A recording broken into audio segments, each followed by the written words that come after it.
अमित शाह को माफी मांगना चाहिए या अपने पद से उसको इस्तीफा देना चाहिए। हमसे पूछा था तुम किस जाति के हो, अगर हम बोल दिए ब्राह्मण है तो तुम गाना गाओ, जो राम को लाए हैं हम उनको लाएंगे।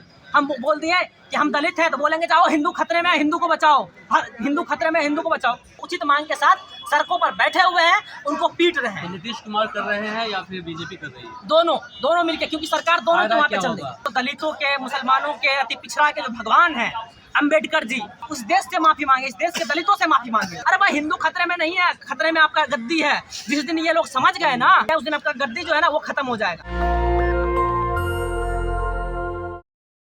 उचित मांग के साथ सड़कों पर बैठे हुए हैं, उनको पीट रहे हैं। नीतीश कुमार कर रहे हैं या फिर बीजेपी कर रही है? दोनों मिलके, क्योंकि सरकार दोनों के वहाँ पे चल रही है।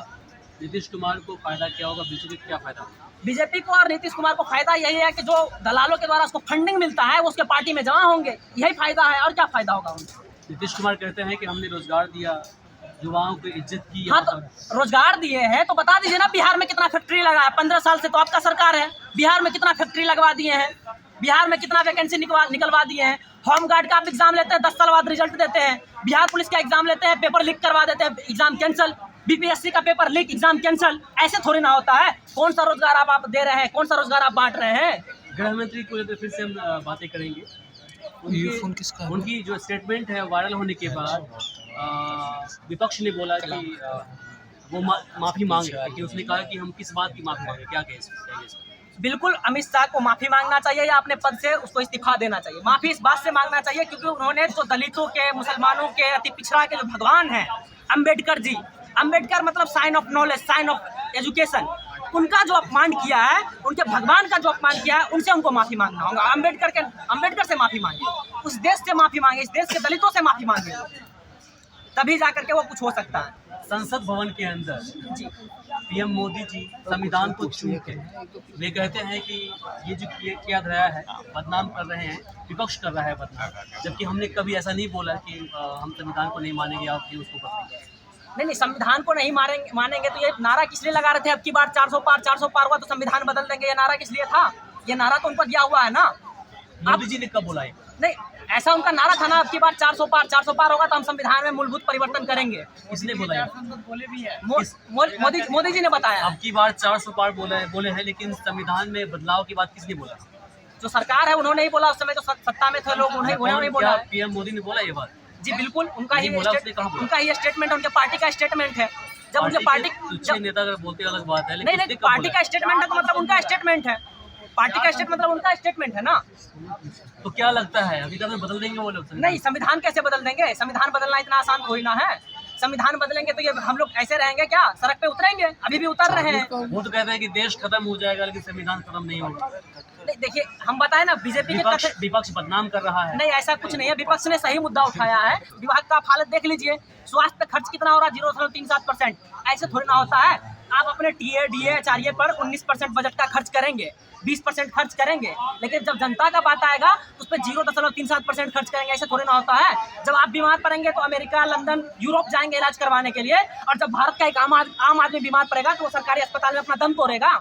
ऐसे थोड़ी ना होता है। देश को विश्वगुरु बना दिया भैया, तो कैसे विश्वगुरु बना रहे हैं? जिस विद्यालय के अंदर आपको सही से कॉपी किताब नहीं मिल रहा है, वहाँ पे सही से लाइब्रेरी का स्थापना नहीं हो पा रहा है, वहाँ पे आप जाइए प्रयोगशाला नहीं है, तो आप विश्वगुरु कैसे बनाएंगे?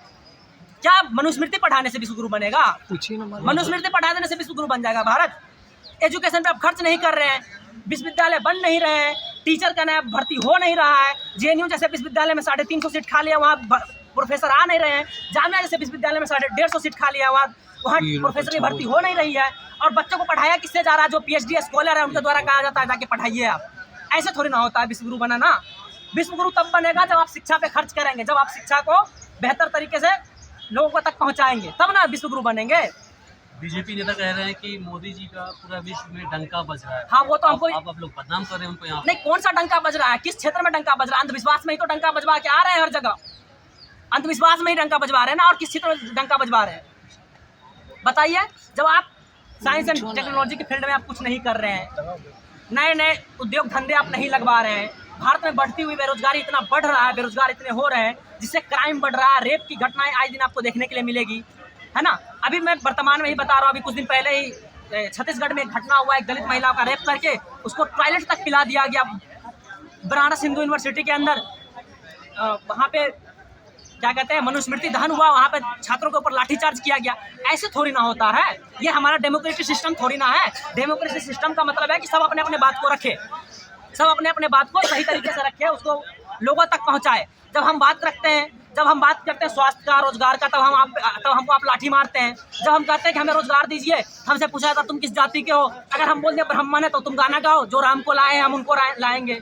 हम बोल दिए कि हम दलित हैं तो बोलेंगे जाओ हिंदू खतरे में है, हिंदू को बचाओ, हिंदू खतरे में, हिंदू को बचाओ। अरे भाई हिंदू खतरे में तो अपने बाल बच्चा को भेजो ना, अपने बाल बच्चा को यूरोप वाले यूनिवर्सिटी में पढ़ाते हो और हमें कहते हो जाओ हिंदू खतरे में, उसके लिए लड़ो। हमें दंगे में झोंकोगे और खुद अपने बच्चों को बेहतर सुविधाएं देंगे। नहीं है देश में, नहीं, कौन सा खतरा में है, कौन सा खतरा में है, किस टाइप का खतरा? यहाँ पे आप जीएसटी लगा करके सब चीज़ का दाम बढ़ा दिए। जो तेल कभी 80 रुपये में मिलता था आज 200 रुपये लीटर मिल रहा है, और आप एक ही नारा लगा रहे हैं हिंदू खतरे में है।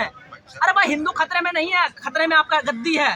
जिस दिन ये लोग समझ गए ना कि इनका जो राजनीति है उसको समझ गए, उस दिन आपका गद्दी जो है ना वो खत्म हो जाएगा। चलिए बहुत बहुत शुक्रिया। नेशनल दस्तक की आपसे गुजारिश है कि अगर इसको बचाना चाहते हैं तो नेशनल दस्तक को सब्सक्राइब करने के लिए रेड कलर के सब्सक्राइब बटन को दबाएं, फिर बेल आइकन की घंटी दबाएं। नेशनल दस्तक को बचाने के लिए बहुत जरूरी है कि हर खबर को शेयर करें, लाइक करें, कमेंट जरूर करें।